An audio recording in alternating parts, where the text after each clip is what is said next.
Hello, everybody, and good afternoon. It's afternoon here. I don't know if it's evening or nighttime or morning where you are, but it's afternoon here. I hope you enjoyed the story about the clock of Westport, the watchtower. I really enjoyed it. But today we're going to talk about the Velveteen Rabbit. The Velveteen Rabbit.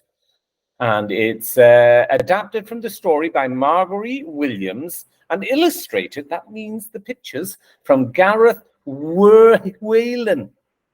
Now, there once was a Velveteen Rabbit, and in the beginning, he was really splendid. He was fat and bunchy, as a rabbit should be.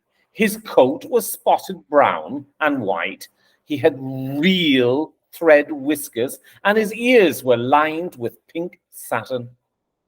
For at least 2 hours, the boy loved him, and then his friends arrived for his birthday party, and in the excitement of looking at all the new presents, the Velveteen Bunny was forgotten. For a long time, the Velveteen Rabbit lived in the nursery toy cupboard, and nobody really thought much about him. He was naturally shy, and being made only of velveteen, some of the more expensive toys snubbed him. The mechanical toys thought they were really superior. They looked down on the other toys and pretended they were real. The Velveteen Rabbit could not claim to be real, for he didn't know that real rabbits existed. "What is real?"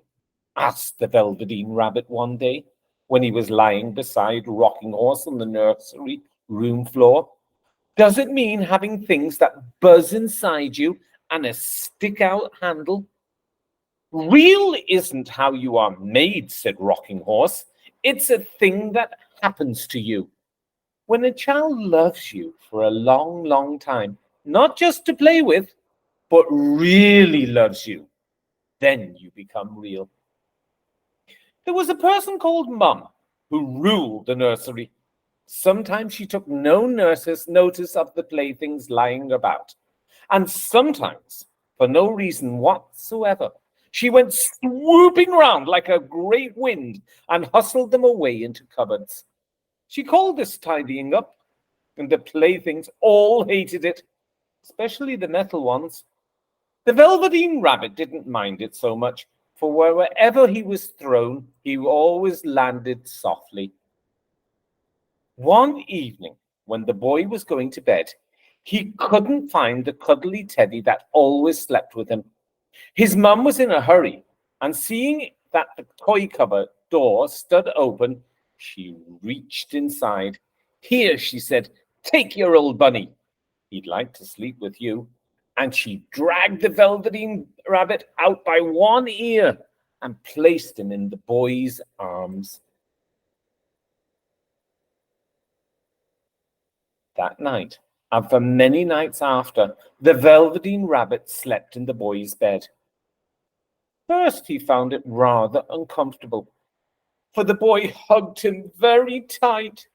He rolled over on him, and sometimes he pushed him so far under the pillow that the Velveteen Rabbit could scarcely breathe. Oh no, that could be dangerous. But very soon, the Velveteen Rabbit grew to like it. But the boy used to talk to him and made nice tunnels for him under the bedclothes that he said were like the burrows that real rabbits lived in. And they had splendid games together.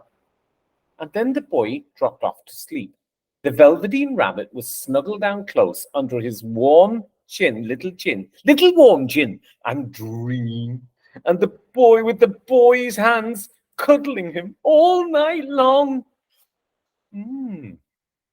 Soon spring came, and they spent long days together in the garden. Once, when the boy was called away suddenly to go in for dinner, the Velveteen Rabbit was left out on the lawn till long after dusk. The boy couldn't go to sleep without the Velveteen Rabbit, and Mum had to come out and look for him with a torch. "You must have your old bunny," she said. "Fancy all this fuss for a toy."